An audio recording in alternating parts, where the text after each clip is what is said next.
A New York City millionaire couple are left horrified after buying their dream home only to find it occupied by a squatter.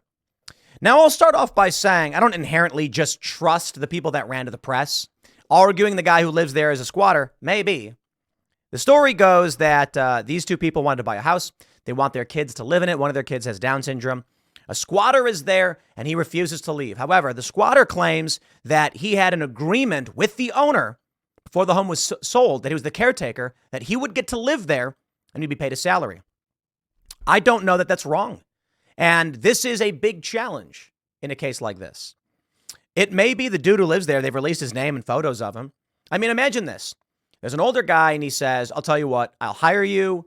I'm infirm and I need assistance. I'll pay you $3,000 a week, which seems really high, but for a multi-million dollar home, maybe it's a very rich guy with nobody to take care of him. And he says you can live here as part of your job. So you live there. Let's say you have an agreement, a lease or whatever, and then he dies. And now you're like, okay, what do I do? This was coming. Someone inherits the house or the house is taken by the state, whatever, the house gets sold. And the new people show up and say, you have to leave. And you're like, I live here. I was told I could live here. The guy died. You can't just kick me out. It's complicated. Ultimately, though, I think the guy who lives there probably should leave when the owners say it's time to go. But I think the simple thing is, as I start this off, I want to make sure it's not so just, hey, it's a squatter and he's evil. But I do want to talk to you about squatters and how to deal with squatters and the problem of the psyche of so many people. What I see in this country are soft people. And, you know, I feel bad because some of these people are just trying to be honest and play by the rules. So let's entertain this story and talk about, on the surface, using some reporting generalities. I will keep it somewhat hypothetical. I don't know the full details. There's litigation happening right now. The guy who's currently living there, they call a squatter, said that he was never served a notice to vacate or anything like that. And when they showed up to do work, he called the cops on them because he lives there. So perhaps he's just a squatter. Perhaps. The owners say that they've been dragged into this long, drawn-out process, but oh boy, let's talk about squatters. So here's what people don't understand. If you, I see these stories where it's like, I went on vacation. When I came home, a guy lived in my house. I'm like, okay, let me tell you something. Let me just explain for you what I would do. If I came home and found the locks on my doors changed and my keys wouldn't open it, and it's my house, and I couldn't get in the garage or whatever, I would drop kick my own door open. Bang. And then I'd walk in. I have broken my own window before to get in my house. I have ripped the screens out because it's like, it's my house. It's my window. I'll break the window if I want. These stories are really fascinating to me. If I came home and someone had moved into my house, quote unquote moved, I would just, I don't know, kick the door in, go inside. And if I saw an intruder in my house, well, I believe even in many of these most liberal states, not all of them, but many of them, you are allowed to physically defend yourself from an intruder. You feel that you are being threatened. This is what I don't get. Like, listen, if I was in my house, okay, at any point in the day, and someone illegally entered it, that's called burglary, I would immediately assume threat to my life. Why wouldn't you? Are the stories like the home invaders peacefully walk in, take things, and walk out calmly? No, they usually kill you. I don't know about usually, but they'll beat you. They'll tie you up. They'll kill. They could kill you. I think it is the most reasonable thing in the world if someone enters your home to assume they mean to do you harm and your life is at risk. Defend yourself. So if I'm in my house and there's an intruder, I don't know when they got there. I don't know what's going on. All I know is they're not supposed to be there. Yo, it's physical force time. Like, I am going to enter an offensive stance, probably arm myself, and that person is leaving my home. Here's what ends up happening. I'd like to end. Let's talk about this scenario. Let's say that you are in your house and another person is in your house. You don't know who they are or why they're there, and they're yelling at you. You're saying, get out, and they're saying no. Are you going to take your phone and say, hello, police, help, there's a man in my house and he won't leave. I believe he's claiming he lives here. Or are you going to be like, help, there's a burglar in my house. I fear for my life. This is the craziest thing. How is it that this Joseph and Susanna Landa buy this house and then are shocked to discover someone lives inside of it. Something here does not make sense. You don't buy a house without doing an inspection, right? Let me read a little bit. Let's go through this. They say a New York City couple bought their dream house for $2 million to retire alongside their disabled son, only to find a nightmare squatter who was refusing to leave. They both purchased the perfect mansion in Douglaston, where they plan to enjoy their retirement. The multi-million-dollar property is located next door to family members and in a neighborhood where the Landa family has spent their entire lives. Their dreams were crushed, and after buying the home in October, they discovered the house had been claimed by a squatter. Explain this to me. I have purchased many homes and buildings. There has never been a circumstance where I go to survey the property and there's someone living there and I'm like, well, that means nothing. I have never gone to a property where after final inspection, before you sign the documents, this is the craziest thing. I don't buy this story for a second, okay? Before you buy a house, you go through final inspection. Then you sign the documents. This is why.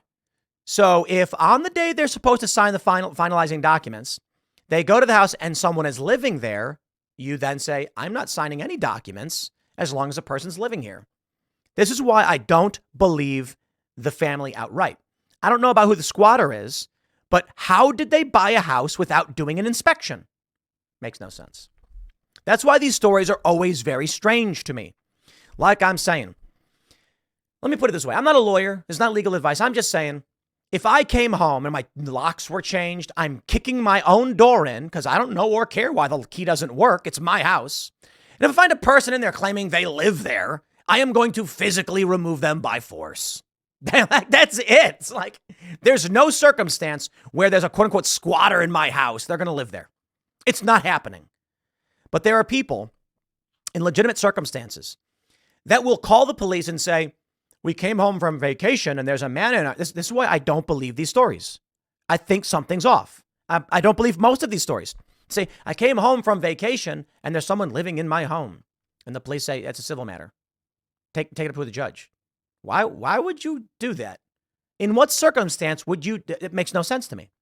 Certainly there are people who are victimized and they don't know better. They come home for vacation and they find a guy is in their living room watching TV, eating their food and says, I live here. And so they call the police and they tell the police exactly what happened. The cops say, does he live there? And say, no. And then the cops show up and the guy says, I do live here. I've lived here for a long time. The cops are going to say, take it to court. Now, what if instead you called the police and said, a man is burglarizing my home right now. My family is in danger. Please get here. And when the police show up, you say, he doesn't live here. He's a burglar. They're going to arrest him on the spot. There's nothing a burglar can say to be like, I actually live here. Imagine that scenario. You're in your house, a guy breaks in and he sits on your couch and you call the police, help, we're being burglarized. And the cops show up, he's like, actually, I live here. And they go, okay, that's not going to happen. But there are people who do this. In this instance, I don't buy it. I don't buy it. Maybe I'm wrong. Maybe I'm crazy. It has become a nightmare. 4 months after making the purchase, the Landa family are still unable to actually move into their home. Did they go through final inspection, buy the place, and then leave and come back a few months later? What happened? Court documents saying why he deserved to be living at the property. He says, court documents show that Flores, 32, was indeed hired by the former homeowner, who was an elderly man. The man passed away in January of 2023, but Flores has claimed that he has a license to stay in the house from the dead former owner. As a caretaker, Flores was paid $3,000 a week to care for the previous owner. So that's true. They outright say it's true. That's crazy. Unfortunately for the Landa family, squatters who have set up camp at a property for more than 30 days have rights in New York. It doesn't even sound like that's the case. If they're saying he actually did live there, this is wild, man. If you have no lease and you're not paying rent, what is your right? Not only has Flores taken over the Landa family's home to be, they're claiming the squatter has also advertised the home to rent rooms to other people. In the online listings, Flores advertised the Prince Room for $50 a night to males, females, couples, families, etc. His rental services even had garnered 3 reviews, suggesting that Flores could have hosted parties. The land is taking Flores to landlord-tenant court to try and get him evicted, but the court hearing is not until April. Long story short, he is still there. I think they're lying. We learned that this guy actually did have an agreement with the previous owner. He was being paid by the previous owner, and they bought a house without inspecting it. I don't buy it for 2 seconds. I don't. The homeowners tried to enter the property and he called the cops on them. Good, he should have. The family have already had 5 hearings in civil court and are complaining that the process keeps getting delayed. They also mentioned that they're paying his bills. Something doesn't make sense. This seems like fake news. While Flores is living rent-free in the family's dream home, they are paying all of the bills to keep the house up and running. Why? Why? He's racked up thousands of dollars in utilities, which they have to pay. He's been leaving windows open 24 hours while they're paying the heating bills. It's very crazy. Our system is broken. I don't buy it. I don't buy this stuff for 2 seconds. I'm sorry. Like, the reason why I want to talk about this, I hear these squatter stories all the time, and I'm like, this doesn't make sense. If someone breaks into my house, like, they run the risk of being shot in the state that allows it. I can defend myself from someone who's threatening my life. Now, if I came home and there's someone living in my house, why is the assumption? I'm sorry, I'm not making the assumption that there's a peaceful intruder into my home. I have guns in my house.